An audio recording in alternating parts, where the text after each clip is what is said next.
আমার নাম মিঠুন মণ্ডল, আমি দুর্গাপুর পূর্ব 2 নং মণ্ডলের যুব সভাপতি। আমি এই মণ্ডলে 2 জিয়ের সঙ্গে যাচ্ছিলাম, এই রাস্তা থেকে বেরোচ্ছিলাম। আমরা দেখতে পেলাম টিএমসি কিছু চোররা এখানে কিছু জিনিস নিয়ে বেরোচ্ছিল। তাদেরকে আমরা তাড়া করে ভাগালাম। তারপরে আমরা জানতে পেলাম যে এখানে চেয়ারম্যান আছে, এসবিসি চেয়ারম্যান আছে, তাদের নাকি গোডাউন, যে পাবলিকের সম্পত্তিগুলো চুরি করে এই গোডাউনে ভরতো। সেই গোডাউনের জন্য আমরা দেখতে পেয়েছি, সেই জন্য আপনাদেরকে দেখেছি, মিডিয়া থেকে আপনাদেরকে ডাকলাম যে আপনারা দেখতে পাচ্ছেন কত কিছু জিনিস যেটা জনগণের জিনিস এত বছর থেকে তাদেরকে বঞ্চিত রাখা, তাদের চুরি করে এখানে গোডাউনে ভরে রাখতো। এরা কি করতো? এরা বিক্রি করতো, সরকারি সম্পত্তিগুলো বিক্রি করে নিজের পেটে জেবটা ভরতো। আপনারা অনেক কিছু দেখতে পাচ্ছি এখানে।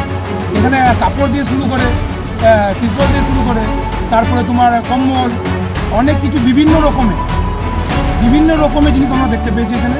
টিএমসিরা এতদিন থেকে যে চুরি করে সব জায়গায় আপনারা দেখতে পাবেন, পাণ্ডবসরে দেখতে পেয়েছেন, সেভাবেই সব জায়গায় চুরি করে এরা গোডাউনের মধ্যে ভরে রাখতো, সেটা আমরা দেখতে পেয়েছি। আজকে দেখা গেল একদম খোদ দুর্গাপুর পূর্বের প্রাক্তন বিধায়ক প্রদীপ মজুমদার, তার গোডাউন থেকে ভুড়ি ভুড়ি সরকারি ত্রাণ সামগ্রী উদ্ধার। কি বলবেন, এতদিন ধরে শিল্পাঞ্চলের মানুষ তারা কি পেয়েছে ওনার থেকে? এটা তো ওনাকেই জবাব দিতে হবে যে মানুষের ত্রাণের জন্য যে সামগ্রী তা যদি উনি মজুত করে রাখেন সরকারি ভাবে, সেটা তো গহিত অপরাধ। ওনার বিরুদ্ধে এফআইআর দায়ের করা উচিত। আপনারা কি এর বিরুদ্ধে কোনো প্রতিবাদ করবেন বা কিছু সরব তুলবেন?